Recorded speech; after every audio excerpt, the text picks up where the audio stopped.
അസ്തമയ സൂര്യന് ശേഷം ഇരുട്ടെങ്ങും പടർന്നു. അങ്ങകലെ വനത്തിനുള്ളിൽ നിന്നും പെരുമ്പറകളുടെ മുഴക്കവും ആളുകളുടെ ആർപ്പുവിളികളും അലർച്ചയുമെല്ലാം ഉയർന്നു കേൾക്കാം. ഇടയ്ക്കിടയിൽ സ്ഫോടക വസ്തുക്കളുടെ പൊട്ടിത്തെറിയും. കുറച്ചു സമയത്തെ കാത്തിരിപ്പിന് ശേഷം അങ്ങകലെ വനത്തിനുള്ളിൽ നിന്നും തീപ്പന്തങ്ങളുടെ വെളിച്ചം കാണുവാൻ സാധിച്ചു. ഒപ്പം പെരുമ്പറകൾ മുഴക്കുന്നതിൻ്റെയും ആർപ്പുവിളികളുടെയും ശബ്ദം ഭൂമി പ്രകമ്പനം കൊള്ളുന്നത് പോലെ തോന്നി. അധികം വൈകാതെ തന്നെ അതും സംഭവിച്ചു. ആനകളുടെ വലിയൊരു കൂട്ടം ഞങ്ങളുണ്ടാക്കിയ ആ കൊപ്പത്തിനകത്തേക്ക് വന്നു കയറി. വൈകാതെ പുറകിൽ വന്നിരുന്ന കുങ്കിയാന അതിൻ്റെ വാതിൽ അടയ്ക്കുകയും സുരക്ഷിതമായി വലിയൊരു തടിക്കഷ്ണം കൊണ്ട് അതിനെ ബന്ധിക്കുകയും ചെയ്തു. ഗദ്ദയ്ക്കുള്ളിൽ ഉയർന്നു കേട്ട ആനകളുടെ ചിഹ്നം വിളി. അമരൻ ശക്തിയായി കൊപ്പത്തിൻ്റെ തൂണുകളിലേക്കും പലകകളിലേക്കും വന്നിടിക്കുമ്പോഴുണ്ടാകുന്ന ശബ്ദവും ഉയർന്നു കേൾക്കാം. ദിവസങ്ങൾ നീണ്ടു നിന്ന ട്രാക്കിംഗ് അവസാനിച്ചിരിക്കുന്നു. ഒരു കൂട്ടം ആനകളെ ഗദ്ദയിൽ കുടുക്കിയിരിക്കുന്നു. ഇനിയും കാലത്തെ ഇവയെ വേർതിരിച്ച് കൊമ്പന്മാരെയും പിടികളെയും വെവ്വേറെയാക്കി ക്യാമ്പിലേക്ക് കൊണ്ടുപോകണം. ചട്ടം പഠിപ്പിക്കണം. വനംവകുപ്പ് ഉദ്യോഗസ്ഥർക്കും പിന്നെ മറ്റാവശ്യങ്ങൾക്കുമായി നൽകണം. നമ്മൾ ഇന്ന് പറയുവാൻ പോകുന്നത് കൊലയാനയെ അതിസാഹസികമായി വേട്ടയാടിക്കൊന്ന തിയോബോൾട്ടിൻ്റെ കഥയാണ്. Welcome back to sniper school കഥകളിലൂടെ.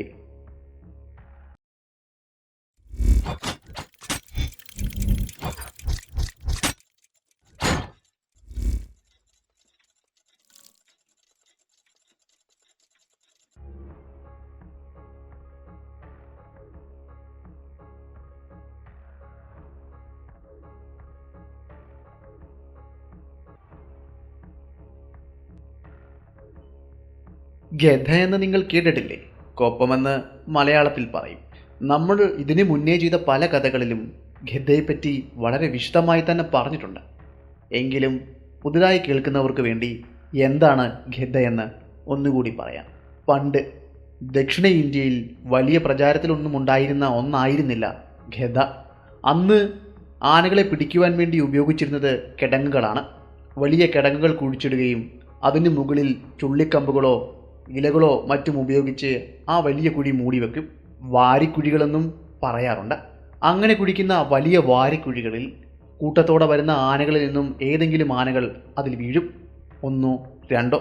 അപ്പോൾ ആ കുഴിയുടെ വലിപ്പം നിങ്ങൾക്ക് മനസ്സിലാക്കുവാൻ സാധിക്കുമല്ലോ. അങ്ങനെ കുഴിയിൽ അകപ്പെട്ടു പോകുന്ന ആന തിരിച്ചു കയറുവാൻ കഴിയാതെ അവിടെ അകപ്പെടുന്നു. പിന്നെ പിറ്റേന്ന് കാലത്തെ അവിടേക്കെത്തുന്ന ആളുകൾ മറ്റാനകളുടെ സഹായത്തോടെ കുഴിയിൽ അകപ്പെട്ട് കിടക്കുന്ന ആനയെ പിടിച്ചുകൊണ്ടുപോകും. അതായിരുന്നു അന്നത്തെ കാലത്ത് നടക്കുന്ന ആനപിടുത്തം. ഒന്നിനും നിർബന്ധം പിടിക്കുവാൻ കഴിയില്ല. ഒരു പക്ഷേ കുഴിയിലകപ്പെടുന്നത് പിടിയാനകളായിരിക്കാം, അല്ലെങ്കിൽ കൊമ്പനാനകളായിരിക്കാം. എല്ലാം ഒരു ഭാഗ്യം പോലെയാണ്. അങ്ങനെ ഇരിക്കുന്ന സമയമാണ് ആനകളെ കൂട്ടത്തോടെ പിടിക്കുവാൻ വേണ്ടി ഗദ്ദ എന്ന സംവിധാനം കൊണ്ടുവരുന്നത്. ഗദ്ദ നിർമ്മിക്കുന്നത് വനത്തിലെ വലിയ മരങ്ങൾക്കിടയിൽ വലിയ കൂടുകൾ കെട്ടിയാണ്. ദൂരക്കാഴ്ചയിൽ അത് വലിയൊരു കൂടാണെന്ന് തിരിച്ചറിയുവാൻ സാധിക്കുകയില്ല. മരങ്ങൾക്കിടയിൽ വലിയ മരങ്ങൾ വെട്ടിയെടുത്ത് അത് മണ്ണിലേക്ക് ശക്തിയായി അടിച്ചു താഴ്ത്തുന്നു. അതിന് സമാന്തരമായി അല്പം അകലം പാലിച്ച് മറ്റൊന്നും കൂടി വയ്ക്കുന്നു. അതിൻ്റെ രണ്ടിൻ്റെയും ഇടയിലൂടെ വലിയ തടിക്കഷ്ണങ്ങൾ കയറ്റി കൂട്ടിക്കെട്ടി ഉറപ്പിക്കുന്നു. അങ്ങനെ വിലങ്ങനെയും കുറുകനെയും വയ്ക്കുന്ന വലിയൊരു നിർമ്മിതിയാണ് കൊപ്പം അല്ലെങ്കിൽ ഗദ്ദ എന്ന് പറയുന്നത്. ഗദ്ദയ്ക്ക് ഒരു വലിയ ഭാഗവും ഒരു കൊച്ചു ഭാഗവും പിന്നെ ഒരു വാതിലുമുണ്ട്. വലിയ കൊപ്പവും പിള്ളക്കൊപ്പവും. വലിയ കൊപ്പത്തിലേക്കാണ് ആദ്യം ആനകൾ വന്ന് കയറുന്നത്. അങ്ങനെ കയറുമ്പോൾ ആ വലിയ പ്രവേശന കവാടം അടയ്ക്കും. അതിനുശേഷം കുങ്കിയാനകളുടെ സഹായത്തോടെ ആനയുടെ പുറത്തേറിയ ആളുകൾ അതിനുള്ളിലേക്ക് പ്രവേശിക്കും. അതിനുശേഷം കൊമ്പന്മാരെയും പിടികളെയും കുട്ടികളെയും മാറ്റി മാറ്റി കെട്ടും. പ്രശ്നക്കാരായ ആനകളെ അതിലേക്ക് കയറുന്ന കുങ്കിയാനകൾ തന്നെ വകവരുത്തുകയും ചെയ്യും. അല്ലാത്തവയെ അവിടെ ഉണ്ടാകുന്ന വലിയ മരങ്ങളിൽ തളയ്ക്കും. പിന്നെ പതിയെ പതിയെ പിള്ളക്കൊപ്പം വഴി ഓരോ ആനകളെ ഇറക്കി അത് ക്യാമ്പിലേക്ക് കൊണ്ടുപോകുകയാണ് പതിവ്. ഈയൊരു സംവിധാനത്തെയാണ് ഗദ്ദ എന്ന് പറയുന്നത്. കൂട്ടമായ ആനകളെ പിടികൂടുവാൻ സഹായിക്കുന്ന ഒന്ന്. വാരിക്കുഴികൾ സ്ഥാപിക്കുന്നത് ആനത്താരയുടെ പാതയിലാണെങ്കിലും ഗദ്ദ സ്ഥാപിക്കുന്നത് അതിന് പറ്റിയ സ്ഥലത്താണ്. അവിടേക്ക് ആനകളെ ഭയപ്പെടുത്തി കൂട്ടത്തോടെ കൊണ്ടുവരികയാണ് ചെയ്യുന്നത്. ഇതാണ് ഇവ തമ്മിലുള്ള വ്യത്യാസം. ഇനിയും നമുക്ക് ഇന്നത്തെ കഥയിലേക്ക് പോകാം. കോയമ്പത്തൂരിലെ കൊല്ലകൽ മലനിരകളുടെ സമീപത്തെ ഗ്രാമങ്ങളുടെ അവസ്ഥ അതിദയനീയമായിരുന്നു. കാരണം മറ്റൊന്നുമല്ലായിരുന്നു. അവിടുത്തെ ആളുകളുടെ പ്രധാന ഉപജീവന മാർഗം കന്നുകാലി വളർത്തലും കരിമ്പൻ കൃഷിയും ഒക്കെയായിരുന്നു. അവർക്ക് വെല്ലുവിളി നേരിട്ടുകൊണ്ടിരുന്നത് കൊല്ലകൽ മലനിരകളിൽ നിന്നും വരുന്ന മലയിറങ്ങിയെത്തുന്ന കാട്ടാനക്കൂട്ടങ്ങൾ തന്നെയാണ്. ഒരു പ്രാവശ്യമൊന്നുമല്ല അങ്ങനെ കാട്ടാനക്കൂട്ടങ്ങൾ അടുത്തുള്ള ഗ്രാമങ്ങളിലേക്ക് എത്തുന്നത്. എത്തുക മാത്രമായിരിക്കില്ല ചെയ്യുക, അവരുടെ കൃഷിയും മറ്റുമെല്ലാം പൂർണ്ണമായും നശിപ്പിച്ചു കളയുക. ശരിക്കും പറഞ്ഞാൽ ഇങ്ങനെ എത്തുന്ന ആനക്കൂട്ടങ്ങളുടെ ശല്യം സഹിക്കാൻ വയ്യാതെ കോയമ്പത്തൂരിൻ്റെ അധികാരമുണ്ടായിരുന്ന കളക്ടർക്ക് അവർ പരാതി നൽകി. ഒരു പ്രാവശ്യമല്ല, പല പ്രാവശ്യം പരാതികൾ നൽകി. ഇങ്ങനെ അവിടേക്ക് മലയിറങ്ങി വരുന്ന കാട്ടാനക്കൂട്ടത്തെ വാരിക്കുഴി ഒരുക്കിയോ വെടിവെച്ച് കൊല്ലുക എന്നതോ ഒന്നും ഒരു പരിഹാരമായിരുന്നില്ല. ആളുകളുടെ സ്വത്തിനും ജീവനും സംരക്ഷണമേകുവാൻ മറ്റു മാർഗങ്ങൾ സ്വീകരിക്കേണ്ടത് അപ്പോൾ അനിവാര്യമായി വന്നു. അങ്ങനെയാണ് ഖെദ്ദ എന്ന ഒരു തീരുമാനത്തിലേക്ക് അവർ എത്തിച്ചേർന്നത്. അന്ന് ദക്ഷിണ ഇന്ത്യയിൽ വലിയ പ്രചാരത്തിലൊന്നും ഉണ്ടായിരുന്ന ഒന്നായിരുന്നില്ല ഖെദ്ദ. എങ്കിലും അങ്ങനെ ഒരു സംവിധാനം തയ്യാറാക്കുവാൻ അവിടുത്തെ അധികാരികൾ തീരുമാനിച്ചു. അതിനാവശ്യമായ കുങ്കിയാനകളെയും മറ്റും കൊണ്ടുവന്നത് ഉത്തരേന്ത്യയിൽ നിന്നുമൊക്കെയാണ്. അങ്ങനെ ഖെദ്ദ പണിയുവാൻ ആവശ്യമായ ആളുകളെയും സംവിധാനവുമെല്ലാം അവർ കൊണ്ടുവന്നു. വനത്തിന്റെ പല ഭാഗങ്ങളിലും അവർ ഖെദ്ദ പണിയുവാൻ തീരുമാനിച്ചു. എങ്കിലും അവസാനം കാവേരിയുടെ തീരത്തെ വനപ്രദേശത്ത് അവർ ഖെദ്ദ ഒരുക്കുകയായിരുന്നു. ഖെദ്ദ സ്ഥാപിച്ച സ്ഥലത്ത് നിന്നും ഏകദേശം 1.5 മൈൽ അകലെയാണ് മറ്റൊരു ആന ക്യാമ്പ് അവർ നിർമ്മിച്ചത്. കുങ്കിയാനകളെയും മറ്റും ബന്ധിക്കാനും അതിൻ്റെ പാപ്പാന്മാർക്ക് താമസിക്കുവാനും മറ്റുമായിരുന്നു അതവിടെ സ്ഥാപിച്ചിരുന്നത്.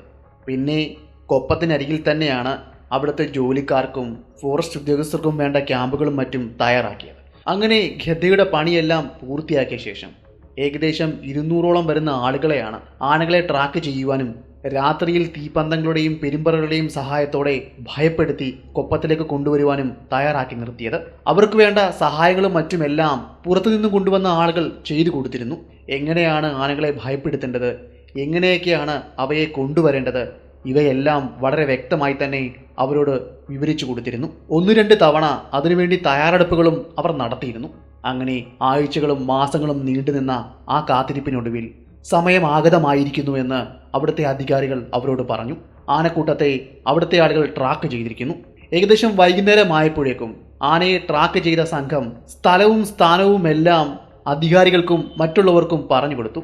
അവരുടെ പദ്ധതി പ്രകാരം ഒരു കൂട്ടം ആളുകൾ, അതായത് ഏകദേശം 200ഓളം വരുന്ന ആളുകൾ വനത്തിലേക്ക് പ്രവേശിക്കുകയും ആനകളുണ്ടു എന്ന് കരുതപ്പെടുന്ന സ്ഥലത്തിന് ചുറ്റും ഒരു വലിയ വളയം പോലെ നിൽക്കുകയും തീപ്പന്തങ്ങൾ കത്തിക്കുകയും പെരുമ്പറകൾ മുഴക്കി വലിയ ശബ്ദങ്ങളിട്ട് ഊരിയിടുകയും എല്ലാം ചെയ്തു. വെടിമരുന്നുകൾ നിറച്ച വലിയ സ്ഫോടക വസ്തുക്കൾ പൊട്ടിക്കുകയും ആനകളെ ഭയപ്പെടുത്തി ഓടിക്കുകയും ചെയ്തു. അങ്ങനെ അവരുടെ പദ്ധതി പ്രകാരം ആനകളെ ഭയപ്പെടുത്തി ഏകദേശം 3 മൈലോളം വിരട്ടി ഓടിച്ചു കൊണ്ടുവന്ന് കൃത്യമായി ആ കൊപ്പത്തിലേക്ക് തന്നെ പ്രവേശിപ്പിച്ചു. വിരണ്ടോടാത്ത ആനകളെ കുങ്കിയാനകളും കുത്തിത്തുരത്തുകയും ചെയ്തു. അങ്ങനെ അവസാനം ഏകദേശം 33ഓളം വരുന്ന ആനകൾ ആ വലിയ കൊപ്പത്തിലേക്ക് പ്രവേശിച്ചു കഴിഞ്ഞ ഉടനെ തന്നെ തൊട്ടു പിന്നാലെ വന്ന ആ കുങ്കിയാനകൾ അതിൻ്റെ വാതിൽ കൊട്ടിയടച്ചു.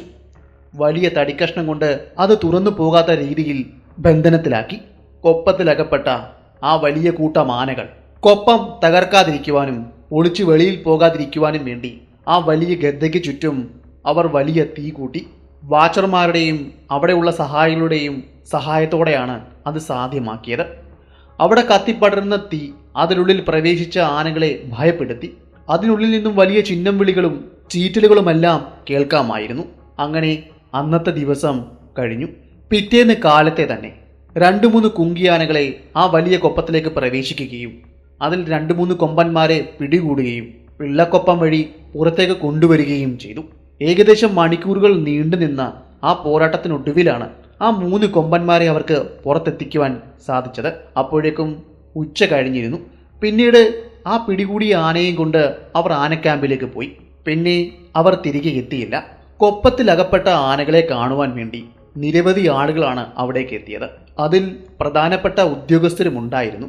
അന്ന് അവർക്ക് താമസിക്കാനുള്ള സംവിധാനം ഒരുക്കിയിരുന്നത് അതിനരികിലുള്ള ക്യാമ്പിൽ തന്നെയാണ്. വൈകുന്നേരം ആവാറായതോടെ കൊപ്പത്തിന് ചുറ്റും തീ കൂട്ടുന്ന തിരക്കിലായിരുന്നു അവിടുത്തെ വനപാലകരും മറ്റ് സഹായികളും. അങ്ങനെ തീകൂട്ടി കത്തി തുടങ്ങിയതിന് ശേഷമാണ് കൊപ്പത്തിൽ നിന്നും ഉയർന്നു വന്ന ചിഹ്നം വിളികളും കൊലവിളികളും അവർ ശ്രദ്ധിച്ചത്. അവിടെ ഉയർന്നു പൊങ്ങിയ പുകയും തീയും കാരണം അതിനുള്ളിൽ നടക്കുന്നത് എന്താണെന്ന് അവർക്ക് വ്യക്തമായി ഒന്നും കാണുവാൻ സാധിക്കുന്നുണ്ടായിരുന്നില്ല. ആനകൾ കൂട്ടമായി വന്ന് കൊപ്പത്തിന്റെ തൂണുകളിൽ മറ്റും അതിശക്തമായി ഇടിക്കുന്നതും ഉച്ചത്തിൽ ചിഹ്നം വിളിക്കുന്നതും കേൾക്കാമായിരുന്നു. പന്തികേട് തോന്നിയ ഫോറസ്റ്റ് ഗാർഡുകൾ അടുത്തുണ്ടായിരുന്ന ക്യാമ്പുകളിലേക്ക് പോകുകയും അവിടെ ഉണ്ടായിരുന്ന ഉദ്യോഗസ്ഥരോട് വിവരങ്ങൾ അറിയിക്കുകയും ചെയ്തു. അവരും വന്നു ആ കൊപ്പത്തിനരികിലേക്ക്. എന്താണ് നടക്കുന്നതെന്ന് അവർക്കും കാണുവാൻ സാധിക്കുന്നുണ്ടായിരുന്നില്ല.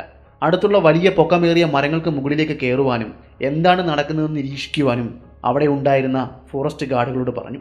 അതിനു പ്രകാരം 2 പേർ അടുത്തുണ്ടായിരുന്ന വലിയ മരങ്ങൾക്ക് മുകളിലേക്ക് വലിഞ്ഞു കയറി.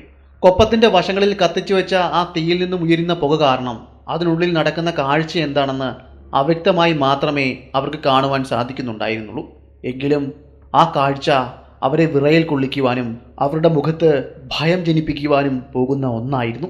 അതിനുള്ളിൽ ആനകൾ ഒന്നിനു മുകളിൽ ഒന്നായി ചത്തു വീണ് കിടക്കുന്നു. 2 കൊമ്പന്മാർ തമ്മിൽ കൊമ്പ് കോർക്കുന്ന കാഴ്ച അവർക്ക് കാണുവാൻ സാധിക്കുന്നുണ്ടായിരുന്നു. അതിലെ ഒരു കൊമ്പൻ മറ്റവനെ തൻ്റെ തുമ്പിക്കൈ ചുരുട്ടി അടിക്കുകയും നിലത്തിട്ട് തൻ്റെ കൂർത്ത വളഞ്ഞ കൊമ്പുകൾ കൊണ്ട് കുത്തുന്നതും കാണാൻ സാധിച്ചു. ഒരു കുത്തിൽ അവൻ ഒതുങ്ങിയില്ല.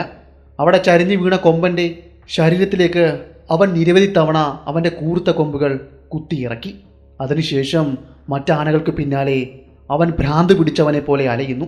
പിന്നിൽ നിന്ന് കുത്തുകയും കൊല്ലുകയും ചെയ്യുന്നതും കാണുവാൻ സാധിച്ചു. അവർ വളരെ വേഗം താഴേക്കിറങ്ങി. അവർ അവിടെ കണ്ട വിവരം മറ്റ് ഫോറസ്റ്റ് ഗാർഡുകളോട് പറയുകയും ചെയ്തു. പിന്നെ ഒട്ടും വൈകിയില്ല.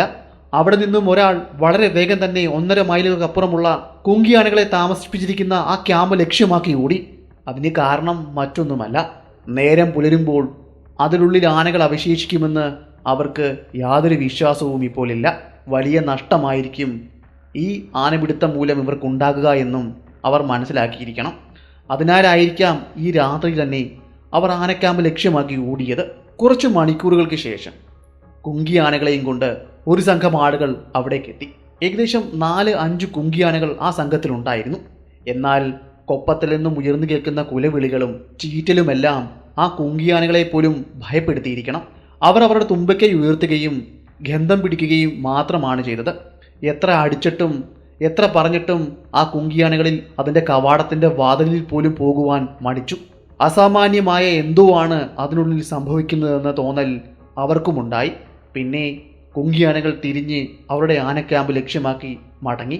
കൊപ്പത്തിന് അരികിലെ ക്യാമ്പിൽ നിന്നും ഉദ്യോഗസ്ഥരെ വളരെ വേഗം തന്നെ മാറ്റി.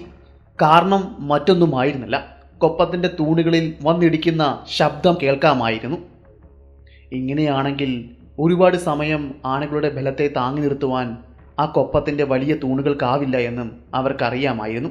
അതിനുള്ളിലെ പ്രശ്നക്കാരനായ ആനയെ വെടിവെച്ച് കൊല്ലുവാൻ വേണ്ടി ടിം എന്ന ഒരു ശിക്കാരിയെ ഏർപ്പാടാക്കി. അയാൾക്കൊപ്പം ഒരു സഹായിയും നിർത്തിയതിനു ശേഷം ബാക്കിയുള്ള ഉദ്യോഗസ്ഥർ അവിടെ നിന്നും മറ്റൊരു സ്ഥലത്തേക്ക് മാറി.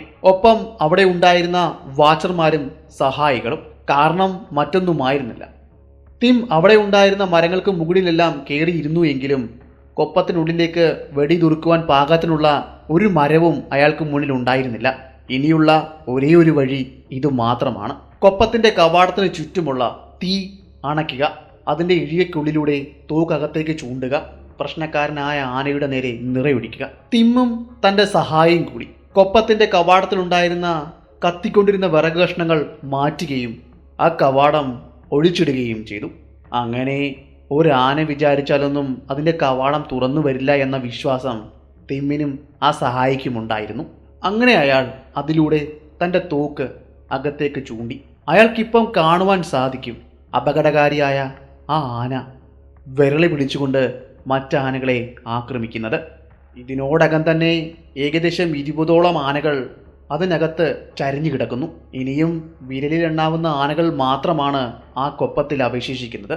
അതും പല ഭാഗങ്ങളിലായി ചിന്നിച്ചിതറി നിൽക്കുന്നു.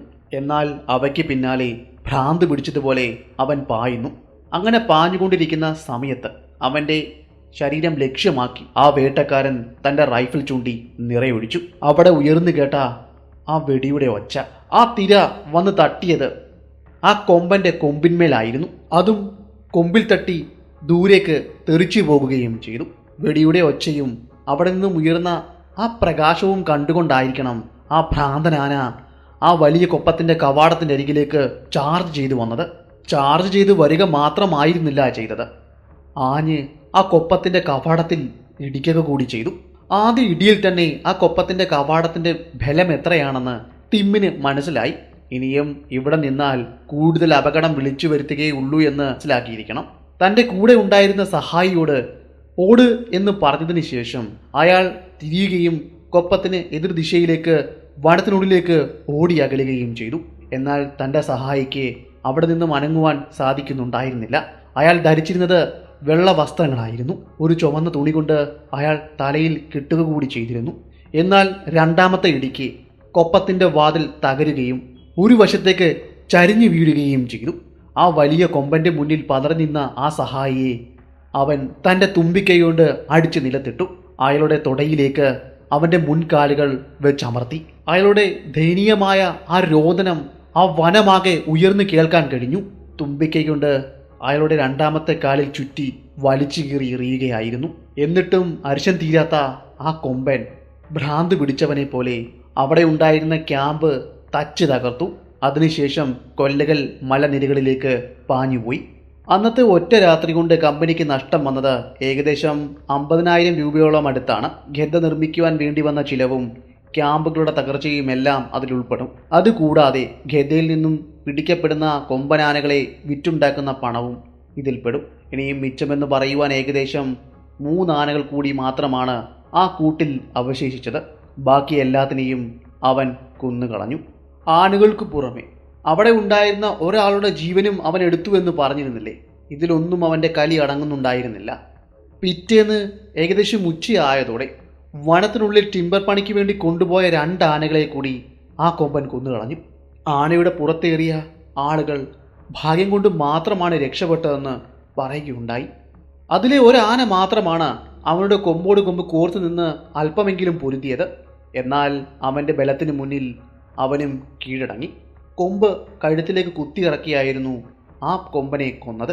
ചരിഞ്ഞിട്ടൊന്നും അവൻ്റെ പക അടങ്ങുന്നുണ്ടായിരുന്നില്ല. വീണ്ടും വീണ്ടും ശരീരത്തിലേക്ക് അവൻ്റെ കൊമ്പുകൾ കുത്തിയിറക്കുന്നുണ്ടെന്നും അവർ പറഞ്ഞു. എല്ലാം കഴിഞ്ഞതിന് ശേഷം രക്തമൊലിക്കുന്ന കൊമ്പുകൾ കൊണ്ട് അവൻ വനത്തിലേക്ക് മടങ്ങി. പിന്നീടുള്ള ദിവസങ്ങളിൽ കൊല്ലകൾ മലനിരകളിൽ നിന്നും അവൻ ഒറ്റയാനായി തന്നെ ഗ്രാമങ്ങളിലെ വിശാലമായി കിടക്കുന്ന കൃഷിയിടങ്ങളിലേക്ക് ഇറങ്ങുകയും കൃഷിവിളകൾ നശിപ്പിക്കുകയും ഗ്രാമീണരെ ഉപദ്രവിക്കുവാനും തുടങ്ങി. അവനെ ഭയന്നുകൊണ്ട് കൃഷിയിടത്തിലേക്ക് ആളുകൾ പോകാതെയായി. എന്നാൽ രാത്രിയിൽ സ്ഥിതിഗതികൾ തികച്ചും വ്യത്യസ്തമാണ്. ഇരുട്ട് വീണ് കഴിയുമ്പോൾ അവൻ ഗ്രാമത്തിനുള്ളിലേക്ക് പ്രവേശിക്കും, ഗ്രാമീണരെ ആക്രമിക്കും. അത് ഭയന്നുകൊണ്ടായിരിക്കണം ആളുകൾ പുറത്തിറങ്ങുവാൻ തന്നെ ഭയന്നത്. അവൻ്റെ കൊലവിളികളും ചിഹ്നം വിളികളും ഉയരുമ്പോൾ തന്നെ ആളുകൾ അവരവരുടെ കുടിലുകളിൽ കയറി ഒളിക്കുകയാണ് പതിവ്. പിന്നീട് എന്തുണ്ടായാലും കുടിലിന് പുറത്തിറങ്ങുവാൻ അവർ വിസമ്മതിച്ചു. ഈ സംഭവങ്ങൾ പതിവായതോടെ വൈകുന്നേരമാകുമ്പോഴേക്കും ഗ്രാമത്തിൻ്റെ പുറത്ത് ആരെയും തന്നെ കാണാതായി. വിജനമായി കിടക്കുന്ന ഗ്രാമത്തിൻ്റെ വിജനമായ പ്രദേശത്തു കൂടി അലഞ്ഞു തിരിഞ്ഞു വരുന്ന ആ കൊമ്പൻ അവരുടെ കന്നുകാലികളെ ആക്രമിക്കാറുണ്ട് എന്നും അവർ പറഞ്ഞു. നമ്മൾ കഥ തുടങ്ങുമ്പോഴേ പറഞ്ഞിരുന്നുവല്ലോ, അവിടുത്തെ ആളുകളുടെ പ്രധാന ഉപജീവന മാർഗത്തിലൊന്ന് കന്നുകാലി വളർത്തൽ കൂടിയാണെന്ന്. കറുത്ത നിറമുള്ള എന്തിനേയും അവൻ ആക്രമിക്കാൻ തുടങ്ങി. പോത്തുകളെയും എരുമകളെയും കറുത്ത നിറമുള്ള കാളകളെയും പശുവിനെയും പോലും അവൻ മൃഗീയമായി തന്നെ ഗ്രാമത്തിലിട്ട് കൊന്നു. തൻ്റെ ഉറപ്പേറിയ തുമ്പിക്കൈ ചുരുട്ടിയടിച്ച് നടുവൊടിച്ചും കൂർത്ത കൊമ്പുകൾ കൊണ്ടും കുത്തിയും അവൻ അവരെ കൊലപ്പെടുത്തി. അവിടുത്തെ ആളുകൾക്ക് ഇതെല്ലാം തികച്ചും അപരിചിതമായാണ് തോന്നിയത്. എന്നാൽ മറ്റൊരു നിഗമനത്തിൽ അവിടുത്തെ ആളുകൾ എത്തിച്ചേർന്നിരുന്നു. കറുത്ത നിറത്തോട് അവനെന്തോ അരിശമുണ്ട്. അത് കാണുമ്പോൾ ഒരുപക്ഷെ അവന് തൻ്റെ കൂട്ടത്തിലുള്ള ആനകളാണെന്ന് തോന്നിയേക്കാം. അതുകൊണ്ടായിരിക്കാം കറുത്ത നിറത്തോടു കൂടിയ കന്നുകാലികളെ അവൻ ആക്രമിക്കുന്നത്. അങ്ങനെ ഒരു നിഗമനത്തിലാണ് അവിടുത്തെ ആളുകൾ എത്തിച്ചേർന്നത്. ഇതിൻ്റെ കൂടെ പറയുവാൻ മറ്റൊരു സംഭവം കൂടി ഉണ്ടായി. ഇതിൽ നിന്നുമാണ് അവനെ അവിടുത്തെ ആളുകൾ ആനപ്പെയ് എന്ന പേര് നൽകിയത്. കൊല്ലകൽ മലനിരകളുടെ അടിവാരത്ത് സ്ഥിതി ചെയ്യുന്ന ഒരു ചെറിയ ഗ്രാമമാണ് മണിക്കോട്ട. അവിടുത്തെ ഗ്രാമത്തിൽ അവരുടെ കന്നുകാലികളെ എല്ലാം സ്ഥാപിച്ചിരുന്നത് കരിങ്കൽ കൊണ്ട് കെട്ടിയ ഒരു നിർമ്മിതിക്കുള്ളിലാണ്. ഒരിക്കൽ ആ കാട്ടാന അവിടേക്ക് എത്തുകയും ആ തൊഴുത്ത് തകർക്കുവാൻ ശ്രമം തുടരുകയും ചെയ്തു. എന്നാൽ പാറക്കെട്ടുകൾ കൊണ്ടുണ്ടാക്കിയ ആ നിർമ്മിതി തകർക്കുവാൻ ആ കാട്ടാനയ്ക്ക് കഴിഞ്ഞില്ല.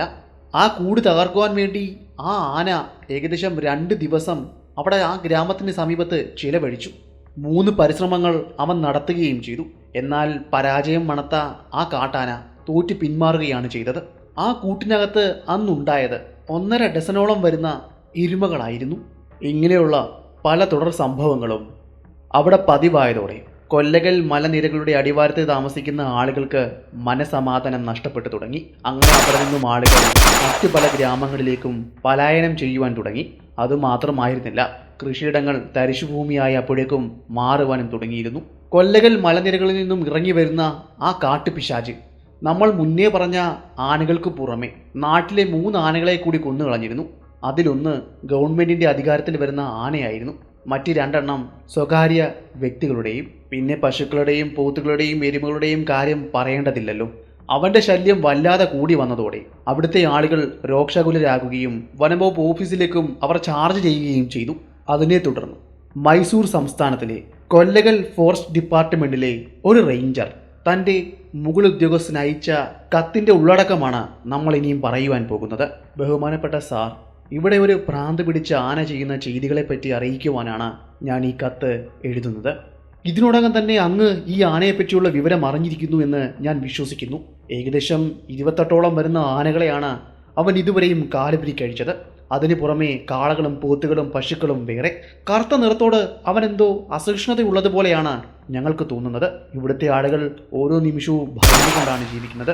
ഇതിനോടകം അവൻ ഏകദേശം 3 പേരുടെ ജീവനാണ് എടുത്തിരിക്കുന്നത്. ഗ്രാമത്തിൽ നിന്നും ആളുകൾ പലരും പലായനം ചെയ്യുവാൻ തുടങ്ങിയിരിക്കുന്നു. അതുമാത്രമല്ല, ഗ്രാമത്തിൽ നിന്നും വനത്തിലേക്ക് പോകുന്നവരുടെ എണ്ണവും താരതമ്യേന കുറഞ്ഞിരിക്കുന്നു. അതുകൊണ്ട് തന്നെ ടിമ്പർ ജോലികൾ പൂർണ്ണമായും നിർത്തേണ്ടതായി വന്നു. ഇതെല്ലാം അവസാനിക്കണമെങ്കിൽ ഒരു പരിഹാരം മാത്രമേ ഉള്ളൂ സാർ. അവൻ്റെ ജീവൻ എടുക്കണം. അതിനെ കൊല്ലുവാൻ ഉത്തരവ് പുറപ്പെടുവിക്കണം. ആ ഒരു ഉത്തരവ് കൊണ്ട് കാര്യമുണ്ടോ എന്ന് തോന്നുന്നില്ല. എന്തെങ്കിലും പാരിതോഷികം കൂടി പ്രഖ്യാപിക്കണം. എങ്കിൽ മാത്രമേ അവനെ പിടികൂടുവാൻ ആളുകൾ ഇവിടേക്ക് എത്തുകയുള്ളൂ. നാടൻ ശിക്കാരികൾ അതിന് കുറെ ശ്രമിച്ചതാണ്, പക്ഷേ ഒന്നും നടന്നില്ല. ഇതിനെന്തെങ്കിലും പരിഹാരം കാണുമെന്ന് ഞാൻ വിശ്വസിക്കുന്നു. ഇത് മാത്രമായിരുന്നു ആ കത്തിലുണ്ടായിരുന്നത്. കത്ത് കിട്ടിയ ഉടനെ തന്നെ ഉദ്യോഗസ്ഥൻ ജില്ലാ കളക്ടർ കയക്കുകയും ആ ഭ്രാന്ത് പിടിച്ച ആനയെ കൊല്ലുവാനുള്ള വിജ്ഞാപനം പുറപ്പെടുവിക്കുകയും ചെയ്തു. അവനെ കൊല്ലുന്നവർക്ക് ഏകദേശം 500 രൂപ ഇനാമും പ്രഖ്യാപിച്ചു. വലിയ പാരിതോഷികത്തിൽ ആകൃഷ്ടരായി പലരും അവനെ പിടിക്കുവാൻ വേണ്ടി അവിടേക്ക് എത്തിയിരുന്നുവെങ്കിലും ആർക്കും ആനയെ കാണുവാൻ പോലും സാധിച്ചില്ല. എന്നാൽ 2 പേർ അവൻ്റെ കൊമ്പിൽ കുരുങ്ങി ചാകുകയും ചെയ്തു. അവനെ പിടികൂടുവാൻ വേണ്ടി ഒരു ശിക്കാരി വനത്തിലേക്ക് പോയിരുന്നു. ഏകദേശം 1 ആഴ്ച കാലമാണ് അയാൾ ഇവിടെ ചെലവഴിച്ചത്. അയാൾ പറഞ്ഞത് പ്രകാരം അവന് ഒരുപാട് പ്രത്യേകതകളുണ്ട്. ഇന്ന് ഒരു ഗ്രാമത്തെ അവൻ ആക്രമിക്കുകയാണെങ്കിൽ പിന്നെ അവൻ ആ ഗ്രാമത്തെ അടുത്തിടെ ഒന്നും ആക്രമിക്കില്ല. അവിടെ നിന്നും ഏകദേശം 10-15 മൈലുകൾക്കപ്പുറമുള്ള മറ്റേതെങ്കിലും ഗ്രാമത്തിലായിരിക്കും പിന്നീട് അവൻ്റെ ആക്രമണങ്ങൾ ഉണ്ടാകുക. അതുമാത്രമല്ല, അവന് ട്രാക്കുകൾ പിന്തുടർന്ന് പോകുക എന്നത് അസാധ്യമാകുന്ന കാര്യമാണ്. അവൻ്റെ ട്രാക്കുകൾ ചെന്നെത്തുക വീണ്ടും കറങ്ങിത്തിരിഞ്ഞ് പഴയ പാതയിലേക്ക് തന്നെയാണ്. ഒരിക്കൽ സഞ്ചരിക്കുന്ന പാത വഴി അവൻ പിന്നീട് ഒരിക്കലും സഞ്ചരിക്കാറുമില്ല. ഈ പ്രത്യേകതകളെല്ലാം കൊണ്ടാണ് അവനെ പിടിക്കുവാൻ ഇത്രയും പ്രയാസമാകുന്നത്. ഇനിയും അബദ്ധത്തിൽ അവൻ്റെ ട്രാക്കുകൾ പിന്തുടർന്ന് പോകുക എന്ന് കരുതുക. ഒരു പക്ഷേ നമ്മൾ എത്തിച്ചേരുക അവന് മുന്നിലായിരിക്കും. അവന് മുന്നിൽ പിന്നീട് എന്താ ഉണ്ടാകുക എന്ന് ഞാൻ പറയേണ്ടതില്ലല്ലോ. അയാൾ തൻ്റെ തൊഴിൽ അവസാനിപ്പിച്ച് ആ ഗ്രാമത്തിൽ നിന്നും മറ്റൊരു ഗ്രാമത്തിലേക്ക്, മറ്റൊരു സ്ഥലത്തേക്ക് പോകുകയായിരുന്നു. അതോടെ അവിടുത്തെ ഗ്രാമീണർക്ക് ഭയമേറി. ആനപ്പൈ എന്ന പേര് അവിടങ്ങളിലുള്ള ഓരോ ഗ്രാമത്തിലെ ആളുകളും പറയുവാനും തുടങ്ങി. പലരും വിശ്വസിച്ചിരുന്നത് ഇതൊരു ദുരാത്മാവ് പിടികൂടിയ ആനയാണെന്നാണ്.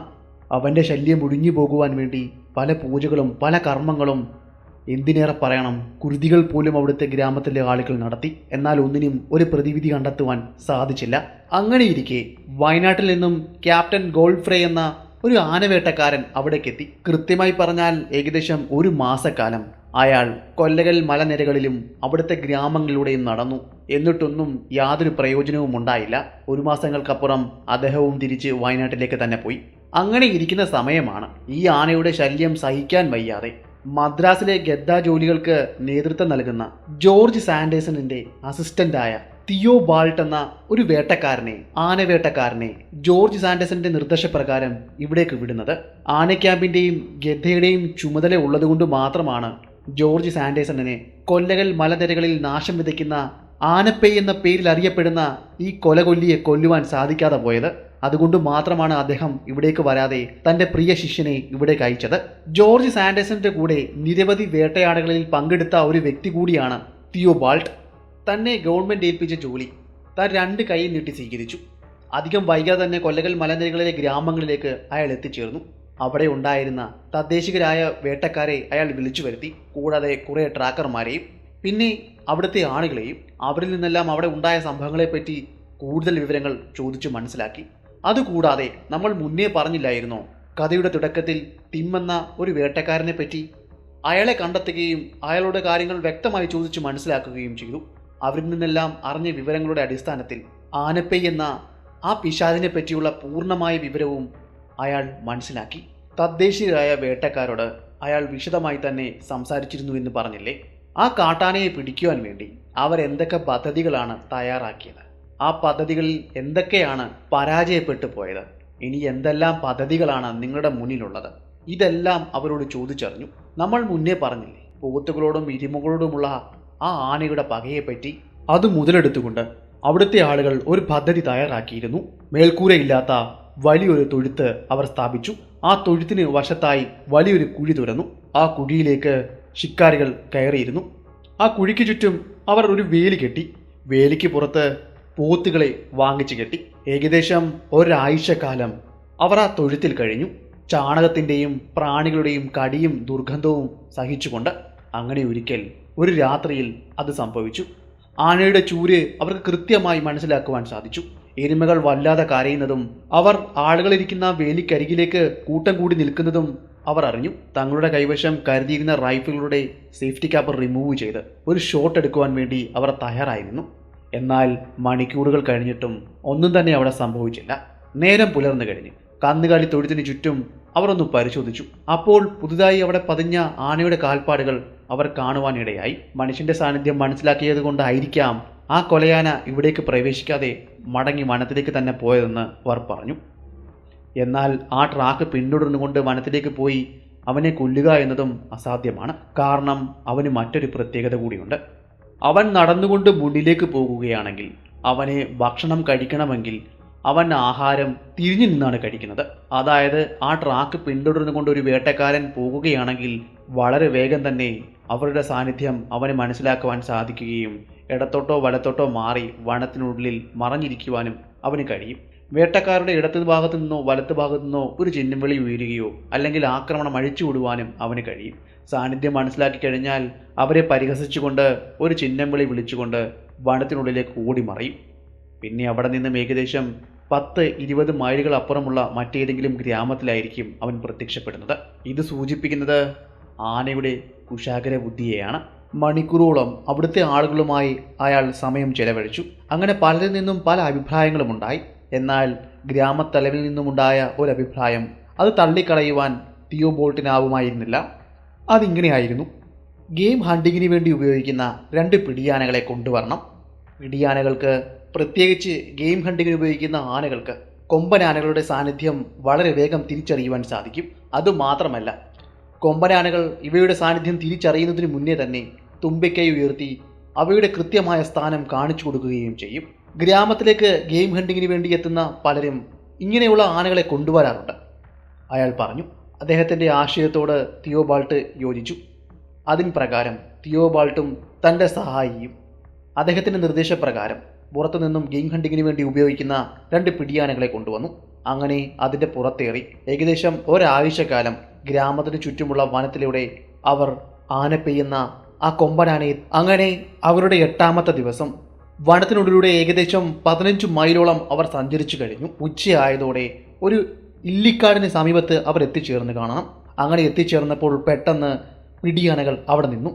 അതിനുശേഷം അവരുടെ തുമ്പിക്കൈകൾ ഉയർത്തി ഇടതുവശത്തേക്ക് കാണിച്ചു. അതിന് പ്രകാരം തിയോബാൾട്ടും സംഘവും ആനയെ തെളിച്ചുകൊണ്ട് ഇടതുവശത്തേക്ക് സഞ്ചരിച്ചു. അവിടെ നിന്നും കൃത്യമായി പറഞ്ഞാൽ ഏകദേശം 100 യാർഡുകൾ കൂടി സഞ്ചരിച്ച് കാണണം. വീണ്ടും പിടിയാനകൾ അവിടെ നിന്നു. ഇടതുവശത്തായി അങ്ങ് അകലെ നിന്നും ഒരു ചെറിയ ശബ്ദം അവർ കേട്ടു. മുളകളും മറ്റും ചതഞ്ഞരയുന്നതിൻ്റെയും ഒടിയുന്നതിൻ്റെയും ശബ്ദമായിരുന്നു അത്. അതിൽ നിന്നും കൃത്യമായി തന്നെ അവർക്ക് ആനയുടെ സാന്നിധ്യം മനസ്സിലായി. ആനയുടെ പുറത്തേറി വീണ്ടും പതിയെ പതിയെ അവർ മുന്നിലേക്ക് നടന്നു. ഏകദേശം 20 യാർഡുകൾ കൂടി മുന്നിലേക്ക് നടന്നപ്പോൾ ഒരു ഇല്ലിക്കാടിന് മറവിൽ നിൽക്കുന്ന ആ കൊമ്പനാനയെ അവർ കണ്ടു. ഇപ്പോൾ പൂർണ്ണമായും ആനയെ വളരെ കൃത്യമായി തന്നെ അവർക്ക് കാണുവാൻ സാധിച്ചു. തിയോബാൾട്ട് തൻ്റെ റൈഫിൾ എടുത്തു, തൻ്റെ തോളിലേക്ക് എടുത്തു വെച്ചു. സേഫ്റ്റി ക്യാപ്പ് റിമൂവ് ചെയ്ത് അവന് നേരെ എയിം ചെയ്തു നിന്ന സമയം തൻ്റെ പിന്നിൽ നിന്നും ഒരു കുട്ടിയാനയുടെ ചിഹ്നം വിളി കേട്ടു. അവർ പതിയെ അവിടേക്ക് തിരിഞ്ഞു നോക്കി. കുറ്റിക്കാടിനിടയിൽ നിന്നും ഒരു കുട്ടിയാനയും ഒരു പിടിയാനയും മുന്നിലേക്ക് നടന്നു വരുന്നു. അവർ നിൽക്കുന്ന ഭാഗത്തു നിന്നും വലതുവശത്തേക്ക് നടന്ന് ഒരു ആനക്കൂട്ടത്തിലേക്ക് ചേർന്ന് നടന്നു പോകുന്നത് കണ്ടു. തിയോബാൾ തൻ്റെ റൈഫിൾ താഴ്ത്തി.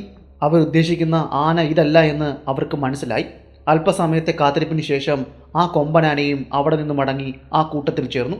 പിന്നെ അവിടെ നിന്നും അവർ നടന്ന് ദൂരേക്ക് അകന്നുപോയി. ചുരുക്കം പറഞ്ഞാൽ ഇന്നത്തെ ഈ സംഭവം ശരിക്കും നിരാശയാണ് അദ്ദേഹത്തിന് നൽകിയത്. പിന്നെ അല്പസമയം പോലും അവർ അവിടെ ചെലവഴിച്ചില്ല. ആനയെ തെളിച്ചുകൊണ്ട് തിരികെ ഗ്രാമത്തിലേക്ക് അവർ മടങ്ങി. അങ്ങനെ 8ാമത്തെ ദിവസവും അവസാനിച്ചു. 8 ദിവസമായി ഈ പദ്ധതിയുടെ പുറകിൽ അദ്ദേഹം നടക്കുകയാണ്. അതും അവസാനിപ്പിച്ചു. അതുകൂടാതെ മറ്റു കുറച്ച് പദ്ധതികൾ കൂടി തയ്യാറാക്കിയെങ്കിലും അതെല്ലാം പരാജയത്തിലേക്കാണ് കൂപ്പുകുത്തിയത്. ഇനി എന്തു വേണമെന്ന് അയാൾ ഇങ്ങനെ ചിന്തിച്ച് നിൽക്കുന്ന സമയമാണ് വനത്തിനുള്ളിലെ തൻ്റെ സുഹൃത്തുക്കളായ ഷോലകകളെ പറ്റി അയാൾ ഓർത്തത്. വനത്തിനുള്ളിലെ ഏറ്റവും വലിയ ട്രാക്കർമാരാണ് ഷോലകകൾ. ആദിവാസി വിഭാഗത്തിൽപ്പെട്ടവർ, കാടിൻ്റെ മക്കൾ, ആനയെ ട്രാക്ക് ചെയ്യുവാൻ ഏറ്റവും കഴിവുള്ളവർ. മദ്രാസിലും മറ്റും ഖെദ്ദ ജോലിക്ക് വേണ്ടി തന്നെ സഹായിച്ച ബൊമ്മഗൗഡ എന്ന ഷോലകയിലെ ഗ്രാമത്തലവൻ്റെ കാര്യം അദ്ദേഹം ഓർത്തു. അയാളെപ്പോയൊന്ന് ചെന്ന് കാണുവാനും അയാളുടെ സഹായം തേടുന്നതിനെ പറ്റിയും തിയോബാൾട്ട് ചിന്തിച്ചു. അങ്ങനെ അവിടേക്ക് അയാൾ പോയി. ഏകദേശം 2 ദിവസങ്ങൾക്കപ്പുറം ബൊമ്മഗൗഡയും കൂട്ടിക്കൊണ്ട് ഇപ്പോൾ നിൽക്കുന്ന കൊല്ലകൽ മലനിരകളുടെ താഴ്വാരത്ത് സ്ഥിതി ചെയ്യുന്ന ഈ ഗ്രാമത്തിലേക്ക് അവർ എത്തി. അവിടെ നടന്ന സംഭവങ്ങളെല്ലാം ബൊമ്മഗൗഡയുമായി പങ്കുവെച്ചു. സംഭവങ്ങളെല്ലാം കേട്ട ബൊമ്മഗൗഡ അല്പസമയം മിണ്ടാതെ നിന്നു. അതിനുശേഷം തിയോബോളിനോട് പറഞ്ഞു, താങ്കളുടെ മുന്നിലേക്ക് ഞാൻ ആനയെ എത്തിക്കുമെന്ന്. അക്ഷരാർത്ഥത്തിൽ അദ്ദേഹം ഒന്ന് ഞെട്ടി. തന്നെ പരിഹസിക്കുകയാണോ എന്ന് ചോദിക്കുകയും ചെയ്തു. അങ്ങനെയല്ല എന്നും നിങ്ങൾ ഒരാഴ്ച എനിക്ക് സമയം തരണമെന്നും ഒരാഴ്ചക്കുള്ളിൽ ആനയെ തങ്ങളുടെ മുന്നിലേക്ക് കൊണ്ടെത്തിക്കുമെന്നും അയാൾ ഉറപ്പു നൽകി. എന്നുവെച്ചാൽ തനിക്ക് വെടിവെക്കാൻ പാകത്തിന് ആനയെ തനിക്ക് മുന്നിൽ കൊണ്ടെത്തിക്കാമെന്നാണ് ബൊമ്മഗൗഡ തിയോബോളിനോട് പറഞ്ഞത്. ഇത് കേട്ടതും അവിടെ നിന്ന ശിക്കാരികളെല്ലാം ഉച്ചത്തിൽ പൊട്ടിച്ചിരിച്ചു. ഇദ്ദേഹത്തിന് ഭ്രാന്താണെന്ന് വരെ പറഞ്ഞു. അവിടെ നിന്ന് ചിരിക്കുന്ന ആളുകളെ കുറ്റം പറഞ്ഞിട്ട് യാതൊരു കാര്യവുമില്ല. അവർ ജനിച്ചതും വളർന്നതുമെല്ലാം ഈ ഗ്രാമത്തിലാണ്. കൊല്ലകൽ മലനിരകൾ അവരുടെ കൈരേഖ പോലെ അവർക്ക് തിട്ടവുമാണ്. എന്നിട്ട് അവരെ കൊണ്ടൊന്നും ഈ ആനയെ കണ്ടെത്തുവാൻ സാധിക്കുന്നില്ല. പിന്നല്ലേ വെല്ലോടം കടന്ന ബൊമ്മഗൗഡ എന്ന അർത്ഥത്തിലാണ് അവർ ചിരിച്ചത്. എന്നാൽ തിയോബാൾട്ട് ഒരക്ഷരം മിണ്ടിയില്ല. അദ്ദേഹത്തിന് ബൊമ്മഗൗഡയെ വലിയ വിശ്വാസമാണ്. അങ്ങനെ ദിവസങ്ങൾ കഴിഞ്ഞു പോയി. ഒരു ദിവസം ബൊമ്മഗൗഡ പറഞ്ഞുവിട്ട അദ്ദേഹത്തിൻ്റെ ഒരു സഹായി തിയോബാൾട്ടിനെ കാണുവാൻ വേണ്ടി ആ ഗ്രാമത്തിലെത്തി. ആ സഹായി വന്നു പറഞ്ഞത് ഇങ്ങനെയാണ്: താങ്കൾ ഇപ്പോൾ ഈ ഗ്രാമത്തിൽ നിന്നും ഏകദേശം 10 മൈലുകൾ വനത്തിലൂടെ സഞ്ചരിക്കുമ്പോൾ അവിടെ ഒരു അരുവി ഉണ്ടാകുമെന്നും അത് വരണ്ട അരുവിയാണെന്നും ഇരുവശങ്ങളിലും പാറക്കെട്ടുകൾ കൊണ്ട് നിറഞ്ഞ അരുവിയാണെന്നും അയാൾ പറഞ്ഞു. നിങ്ങൾ അവിടെ പോയി ക്യാമ്പ് ചെയ്യണമെന്നും ബൊമ്മഗൗഡ അവിടേക്ക് എത്തുമെന്നും പറഞ്ഞു. ഇയാൾ പറഞ്ഞ ഈ പ്രദേശത്ത് ഞാൻ പോയിട്ടുണ്ട്. വരണ്ട ഒരു അരുവിയാണ്. ഇരുവശങ്ങളും ഇദ്ദേഹം പറഞ്ഞതുപോലെ പാറക്കെട്ടുകളുണ്ട്. വലിയ ഉയരത്തിൽ മൺതിട്ടകളുമുണ്ട്. ആ മൺതിട്ടകൾക്ക് ഏകദേശം 10 അടി വരെ ഉയരമുണ്ട്. അതുമാത്രമല്ല, ഈ അരുവിയുടെ വീതി എന്നത് 15 മീറ്ററിനപ്പുറമാണ്. അതായത് ഒരു കരയിൽ നിന്നും ഒരു ജീവി ഈ വരണ്ട അരുവിലൂടെ മുറിച്ചു കടക്കുകയാണെങ്കിൽ വളരെ വ്യക്തമായി തന്നെ കാണുവാനും സാധിക്കും. ബൊമ്മഗൗഡയുടെ സഹായി പറഞ്ഞത് പ്രകാരം ഗ്രാമത്തിൽ നിന്നും 2-3 ശിക്കാരികളെയും തൻ്റെ സഹായിയെയും കൂട്ടിക്കൊണ്ട് ഇവിടെ നിന്നും 10 മൈലുകൾക്കപ്പുറമുള്ള ആ വരണ്ട അരുവിയുടെ തീരത്തേക്ക് പോയി. അവിടെ നിന്നും ഏകദേശം 1 മൈലുകൾക്കപ്പുറം അവർ ക്യാമ്പ് ചെയ്തു. പിന്നെ സഹായി ഒരു കാര്യം കൂടി പറഞ്ഞിരുന്നു: ബൊമ്മഗൗഡയുടെ സിഗ്നൽ കിട്ടിക്കഴിഞ്ഞാൽ നിങ്ങൾ ഈ വരണ്ട അരുവിയുടെ ഉയരമുള്ള ഒരു മൺതിട്ടയിലേക്ക് കിടന്നുകൊണ്ട് എതിർ ദിശയിലേക്ക് തൻ്റെ റൈഫിൽ ചൂണ്ടി നിൽക്കണമെന്നും ഒരു കാരണവശാലും മരത്തിൽ മച്ചാൻ കെട്ടിയോ അല്ലെങ്കിൽ നിലത്ത് നിന്നുകൊണ്ടോ അവിടെ നിൽക്കരുതെന്നും അയാൾ പറഞ്ഞിരുന്നു. അത് മറ്റൊന്നും കൊണ്ടല്ല, എഴുന്നേറ്റ് നിൽക്കുകയാണെങ്കിൽ ആനയ്ക്ക് പെട്ടെന്ന് അയാളുടെ സാന്നിധ്യം മനസ്സിലാക്കുവാൻ സാധിക്കും. അതൊഴിവാക്കുവാൻ വേണ്ടിയാണ്. അങ്ങനെ കനത്ത നിർദ്ദേശങ്ങൾ കേട്ടുകൊണ്ട് ഏകദേശം 2 ദിവസങ്ങൾ അവർ ബൊമ്മഗൗഡയെ കാത്ത് ആ ക്യാമ്പിലിരുന്നു. 2ാമത്തെ ദിവസം പുലർച്ചെ തന്നെ ബൊമ്മഗൗഡ ആ ക്യാമ്പിലേക്ക് എത്തി. ബൊമ്മഗൗഡ വന്ന് പറഞ്ഞത് ഇത്ര മാത്രമായിരുന്നു: ഏകദേശം 10 മണിയാകുന്നതോടെ നിങ്ങൾ അരുവിയുടെ തീരത്ത് ആ തിട്ടയിൽ പോയി കിടക്കണമെന്നും അവിടേക്ക് ആന എത്തുമെന്നുമായിരുന്നു. നിങ്ങൾ ഒറ്റയ്ക്ക് വേണം അവിടേക്ക് പോകുവാനെന്നും ശബ്ദങ്ങളോ അനക്കങ്ങളോ ഒന്നും ഉണ്ടാക്കാതെ ഞാൻ പറഞ്ഞ കൃത്യമായ സ്ഥലത്ത് കാത്തിരിക്കണമെന്നും ബൊമ്മഗൗഡ അയാളോട് പറഞ്ഞു. അത് പറഞ്ഞതിന് ശേഷം ബൊമ്മഗൗഡ അവിടുന്ന് പോയി. പോകുന്നതിന് തൊട്ടു മുന്നേ ഒരു കാര്യം കൂടി പറഞ്ഞു: ആനയുടെ നീക്കങ്ങളെല്ലാം ശ്രദ്ധിച്ചുകൊണ്ട് നിങ്ങളിരിക്കുന്ന എതിർദിശയിൽ എവിടെയെങ്കിലും ഞാനും മറഞ്ഞിരിക്കുമെന്ന് കൃത്യമായ നിർദ്ദേശം നൽകാമെന്നും പറഞ്ഞു. ഇത്രമാത്രം പറഞ്ഞുകൊണ്ട് ബൊമ്മഗൗഡ അവിടെ നിന്നും വളരെ വേഗം നടന്നകന്നു. അങ്ങനെ ബൊമ്മഗൗഡ പറഞ്ഞത് പ്രകാരം അയാൾ അയാൾ കൃത്യമായി ആ മൺതിട്ടയുടെ മുകളിൽ ആനയ്ക്ക് വേണ്ടി കാത്തിരുന്നു. ഏകദേശം 10 മണിയോട് അടുപ്പിച്ചപ്പോൾ തന്നെ അയാൾ ഇരിക്കുന്നതിൻ്റെ എതിർദിശയിൽ ഒരു വലിയ കൊമ്പനെ കാണുവാനിടയായി. അവൻ്റെ തുമ്പിക്കൈ നിലത്ത് മുട്ടാതിരിക്കുവാൻ ചുരുട്ടി വെച്ചിരിക്കുന്നു. നടന്നു വരുന്നതിൻ്റെ കൂട്ടത്തിൽ ഇടയ്ക്കിടയ്ക്ക് നിന്ന് തുമ്പിക്കൈ ഉയർത്തി ഇടത്തുനിന്നും വലത്തുനിന്നുമെല്ലാം മണം പിടിക്കുന്നുമുണ്ടായിരുന്നു. അവന് അപരിചിതമായ മണം കിട്ടുന്നുണ്ടോ എന്നറിയുവാൻ വേണ്ടിയായിരിക്കാം അങ്ങനെ ചെയ്തത്. അങ്ങനെ വീണ്ടും കുറച്ചു ദൂരം നടന്നതിന് ശേഷം വീണ്ടും ഈ പ്രക്രിയകൾ തുടരും. ഇതിൽ നിന്ന് തന്നെ എനിക്ക് ബോധ്യമായി ഞങ്ങൾ തിരയുന്ന ആന ഇവൻ തന്നെയാണെന്ന്. എൻ്റെ തോക്കിൻ്റെ സേഫ്റ്റി ക്യാപ്പ് ഞാൻ റിമൂവ് ചെയ്തു. കൃത്യമായ ഒരവസരത്തിന് വേണ്ടി ഞാൻ കാത്തിരുന്നു. ആന എൻ്റെ റൈഫിലിൻ്റെ റേഞ്ചിനുള്ളിലേക്ക് പ്രവേശിക്കുന്നതിന് വേണ്ടി തൻ്റെ തോക്കിൻ്റെ കുഴൽ ആനയെ പിന്തുടരുവാൻ തുടങ്ങി. ആനയുടെ ചെവിക്ക് പിന്നിലെ മർമ്മത്തിലേക്കായിരുന്നു അയാൾക്ക് വെടി ഉതിർക്കേണ്ടത്. എന്നാൽ ആന ഇപ്പോൾ ലക്ഷ്യം വെച്ച് നടന്നു വരുന്നത് അയാൾക്ക് നേരെയാണ്. ആന നടന്ന് ആ അരുവി മുറിച്ചു കടക്കാൻ തുടങ്ങിയ സമയം, ഒന്ന് നിന്ന് വീണ്ടും തുമ്പിക്കൈ ഉയർത്തി മണം പിടിക്കുവാൻ തുടങ്ങിയ സമയം തിയോബാൾട്ട് ഒട്ടും ചിന്തിച്ചില്ല. തൻ്റെ റൈഫിലിൻ്റെ കാഞ്ചി വലിച്ചു. എന്നാൽ അവിടെ സംഭവിച്ചത് മറ്റൊന്നായിരുന്നു. തിയോബാൾട്ട് ലക്ഷ്യം വെച്ചത് ആനയുടെ മസ്തകത്തിലേക്കായിരുന്നു എങ്കിലും അവൻ തല ഉയർത്തിയതോടെ ലക്ഷ്യം തെറ്റി. മസ്തകത്തിൻ്റെ തൊട്ട് താഴെയുള്ള കട്ടിയേറിയ എല്ലിലേക്കായിരുന്നു ആ തിര വന്ന് തറച്ചു കയറിയത്. പിന്നെ ഒരു ഷോട്ട് കൂടി എടുക്കുവാനുള്ള സമയം ആ കാട്ടാന അവർക്ക് നൽകിയില്ല. ആ വരണ്ട നദി മുറിച്ചു കടന്നുകൊണ്ട് ഞാനിരിക്കുന്ന ഭാഗം ലക്ഷ്യമാക്കി കുതിച്ചോടി. കണ്ണടച്ച് തുറക്കുന്ന സമയം കൊണ്ട് അവൻ ഞാനിരിക്കുന്ന മൺതിട്ടയുടെ അരികിലേക്ക് എത്തുകയും മൺതിട്ടയിലേക്ക് ആഞ്ഞിടിക്കുകയും ചെയ്തു. ഇടിയുടെ ശക്തിയിൽ ഞാനിരിക്കുന്ന മൺതിട്ട ഇടിയുകയും ഞാൻ അവിടെ നിന്ന് മുരുണ്ട് നിലത്തേക്ക് ആ വരണ്ട അരുവിയിലേക്ക് വീഴുകയും ചെയ്തു.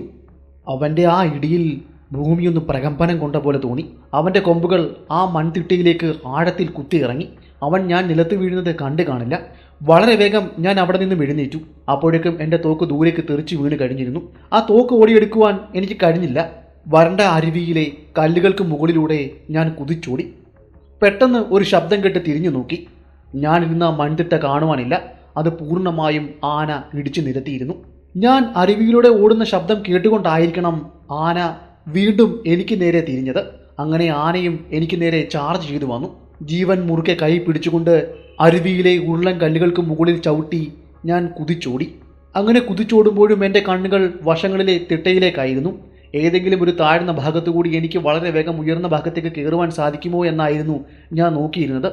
എന്നാൽ എനിക്ക് മുന്നിൽ അങ്ങ് 20 യാർഡ് അകലെ ഒരു ചാഞ്ഞു നിൽക്കുന്ന മരം എൻ്റെ ദൃഷ്ടിയിൽപ്പെട്ടു. ഞാൻ വളരെ വേഗം അവിടേക്ക് കുതിച്ചോടി. എന്നാൽ എൻ്റെ വേഗത ആനയുടെ വേഗതയേക്കാൾ കുറവാണ് എന്നെനിക്ക് തോന്നിപ്പോയി. ആ ഒരു നിമിഷം എൻ്റെ മനസ്സിലേക്ക് കടന്നു വന്നത് മറ്റൊരു കഥയായിരുന്നു.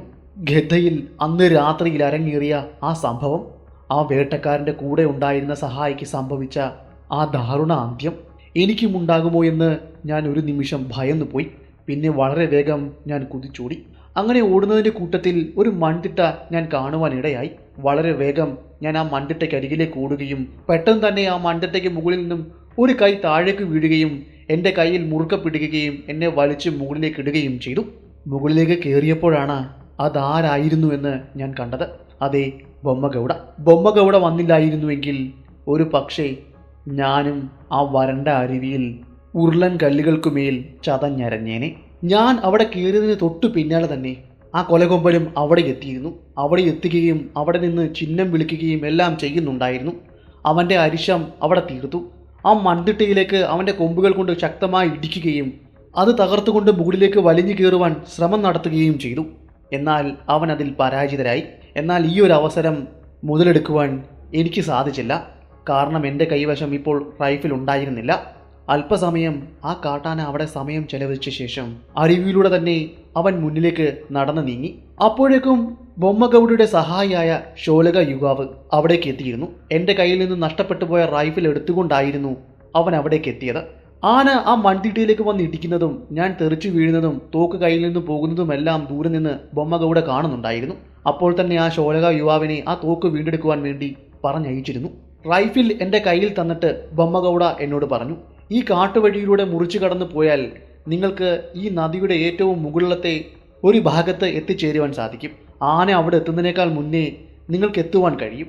അങ്ങനെ എത്തുകയാണെങ്കിൽ അവനെ കൊല്ലുവാൻ നിങ്ങൾക്ക് ഒരവസരം കൂടി കിട്ടും.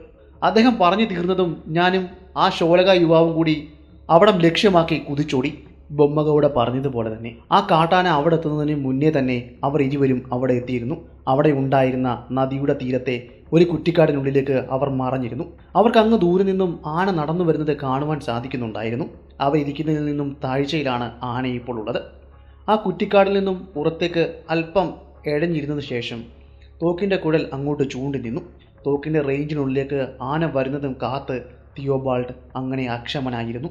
കുറച്ച് സമയങ്ങൾക്ക് ശേഷം തിയോബാൾട്ടിൻ്റെ റൈഫിലിൻ്റെ റേഞ്ചിനുള്ളിൽ ആന വന്നതും അയാൾ പിന്നെ ഒട്ടും താമസിച്ചില്ല. തൻ്റെ റൈഫിലിൻ്റെ കാഞ്ചി വലിച്ചു.